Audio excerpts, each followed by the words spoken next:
Hello everybody, MaxZardX here. I'm back at it again to give you another exciting episode review over Pocket Monsters 2019, and this time I'm going to be reviewing episode 4, Let's Go to the Galar region, and Encounter with Scorbunny. And you haven't already watched my last week's episode review over episode 3, you can go ahead and click that card in the corner and check that video out, and then bounce back over and watch this one though, but oh goodness. Alright, so starting off at the very beginning of the episode, we just get to see Ash and Go just kind of living that simple life, you know, just kind of waking up, kind of getting ready for their day.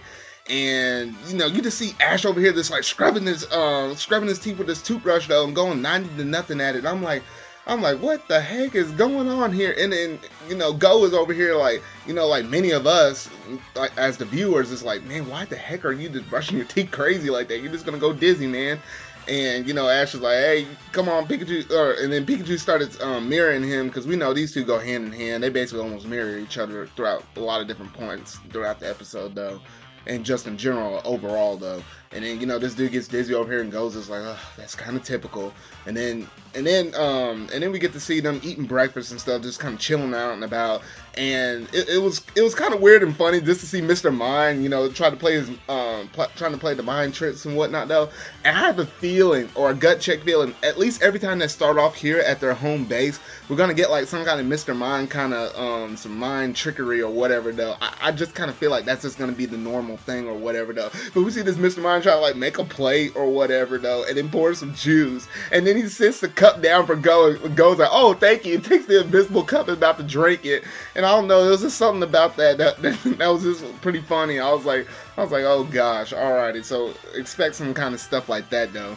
But then we get down to the real content of the episode, and Go basically got like a notification on his Rotom phone, which for these two 10-year-olds to actually have their own phones, I won't even get into that, because man, it wasn't until like I was in like the 8th grade until I actually got my first phone. But those thoughts aside though, basically he got a notification that said, oh hey look, there's some Pokemon that are dynamaxing in the Galar region. And then they were like, oh, wait a minute. And he's like, oh, we gotta go investigate this, Ash, come on. And then Ash was like, man, I didn't even finish my breakfast. Like, can I even get my toast?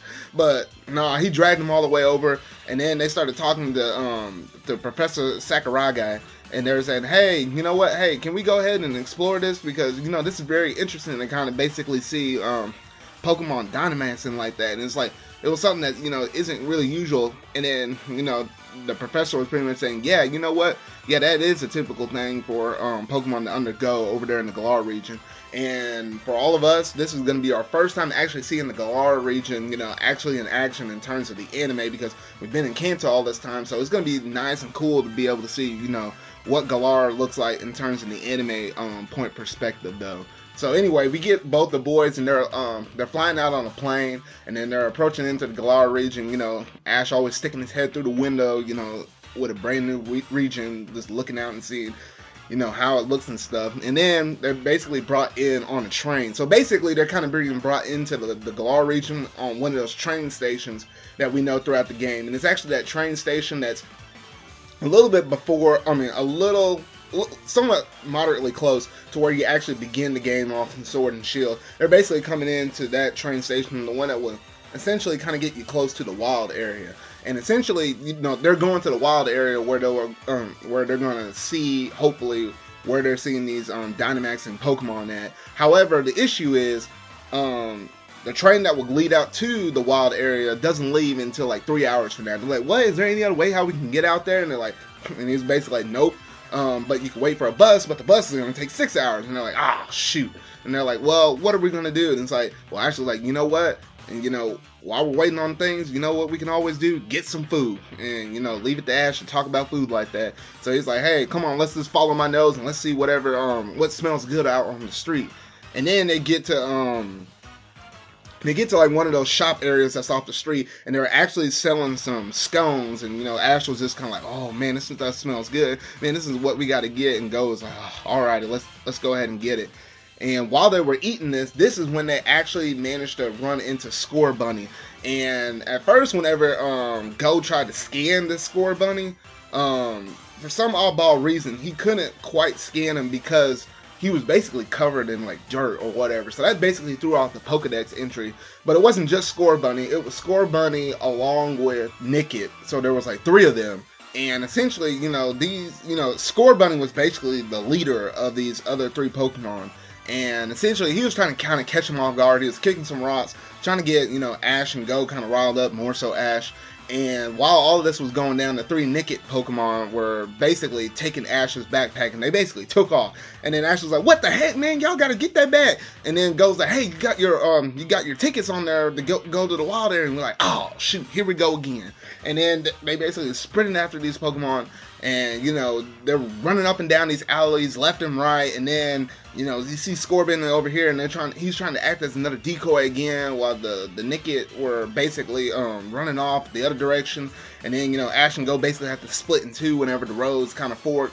And Ash eventually ran into a dead end. He was kind of lost for a little bit of time though, but Go actually managed to find out where the 3 Nickit Pokemon, along with Scorbunny, where they basically gathered up. And he's like, let's see what they're actually after. Like, why in the world would they try to take Ash's backpack like that? And eventually Ash kind of caught back up to him. He was about to blow his cover down. He's like, "Hey dude, chill for a moment. Let's just see what they're trying to do." And we can definitely tell that Go is definitely the observer type in terms of seeing Pokemon interactions. Ash is the one that just wants to jump, head in, straight into the water and try to accomplish whatever he wants to do. And we basically got these 2 different mindsets between these 2 different characters though. But anyway, they waited out just a little bit, and they basically see that they were hungry, so they were basically eating those scones that Ash had packed away in his backpack. So essentially, Scorbunny was basically kind of like almost like a father figure to a degree over these like 3 other little Pokemon, because he was basically taking care of them and whatnot though. And then eventually Ash kind of jumped in and was like, "All right, hey, you know what, give me back my backpack." And then Scorbunny starts running around and starts kicking the bag up in the air, out of Ash's reach and whatnot though. And then it just kind of got super annoying, and then eventually they kicked it up on top of like a light post or whatever though. And then he was like, "You know what?" He's like, "I about had enough of you." And then Ash started battling Scorbunny right there, and you got to see the little cool moment right there with a little bit of a battle. It wasn't too much of the battle though, but Ash basically easily won, and then he was basically able to kind of get his backpack back after that moment though. Then the 3 Nickit Pokemon, they were basically kind of running away with some of that food, and then they basically got on the nerves of the shopkeeper, and he basically chased them all the way down into an alley, got them all cornered. He's like, "Man, y'all gotta stop with your misconduct, your mischief and whatever though." And then Scorbunny jumps in front of him and is like, No, if you're gonna get to them, you gotta go through me." And eventually, Ash and Go managed to catch back up with them, and it was like, and Go's like, "Hey, that's my Pokemon. I'm so sorry. You know what? I'll take ownership for it. That's on me. Don't take it out on him." And he basically lied to the man because he basically wanted to protect Scorbunny, because he basically saw some potential up in him, and he sort of kind of just felt bad for the person. And then instantly, the shopkeeper dude knew that essentially that, hey, he was lying. Like, because he basically knew these Scorbunny and these Nickits a lot longer than what Go did. He basically knew that, hey, you know what, they're always into like some kind of trouble. They weren't really getting a lot of food earlier on, but it was thanks to the Scorbunny they actually managed to go a lot better and not, be as hungry as much. And it was just kind of like this small little sympathy moment. And then, Go basically sort of kind of motivated Scorbunny, and basically say, "Hey, you know what? Hey, if you're down in these low positions, hey, you don't have to always keep living here underneath these harsh conditions where it's hard for you to get food. You know what? There's a big old world out there for you to explore, so you don't limit yourself to being confined into one little area like this. Like, explore the different possibilities and try to live a better life if that's what you want to strive to do." And then this basically kind of like motivated Scorbunny. You kind of saw like a little brief moment of admiration.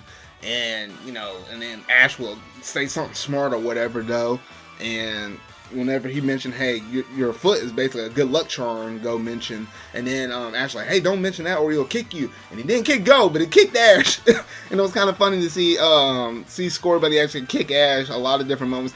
And man, whenever Scorbunny actually joins Go, that gotta be a running gag, just seeing Scorbunny just kick Ash and the chimichangas like that. Oh boy, that just be pretty funny though. But anyway, he's like, "All right, well, it's about time to go because our time is basically up, because they're 3 hours about up, so their train was about to leave out into the wild area though." And then you basically got to see Scorbunny looking at the 3 Nickits and was like, You know what? I was really attached to that dude, but you know what? My original alliance is with y'all three, so we're still gonna stick together no matter what. But then the three niggas started looking at each other. It's like, no. You need to go after what your heart wants. And essentially, you know what? Hey, we know that you really like that trainer. You need to go out and become friends with him and be his partner or whatever, though. But then the Scorbunny's like, no. I'm with y'all bros. Like, wait, we got to stick together, fam.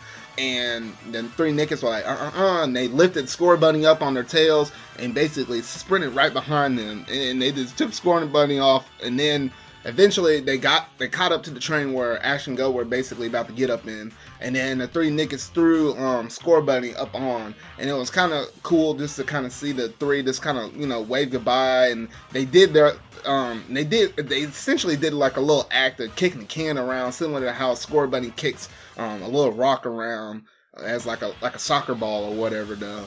And it was pretty cool and pretty it was pretty cool to basically see them kind of wave off like that, though. And then at the end of the day, you got to see Ash and Go just talking on their cell phones to the professor again, just kind of giving them like a quick little mini update of what went down, though. And then, you see Scorbunny in the train, wiping off all of that dirt and stuff on him, getting back to his natural colors. And essentially, that's pretty much where the episode ends, with them trying to ride off into the wild area. So that's about it for this episode, though. So overall, I pretty like this episode. A nice little good kickstart to see, what Galar basically looked like in terms of the anime form, and just seeing the introduction to Scorbunny and seeing the life that he lived and getting his first little bits of character development, though. But I'm really curious about what's going to go down within the next episode, because we might actually get to see some decent, good battles again, kind of similar to last week's episode, though, with that Team Rocket fight, though. But anyway, that's about it for this review, though. So let me know down in the comment section down below what all you thought about this episode review as a whole, though. But yeah, make sure to tune in next time for my episode 5 review over Pocket Monsters 2019. Snorlax grows giant, the mystery of Dynamaxing. So yeah, until whatever video I make next, see y'all.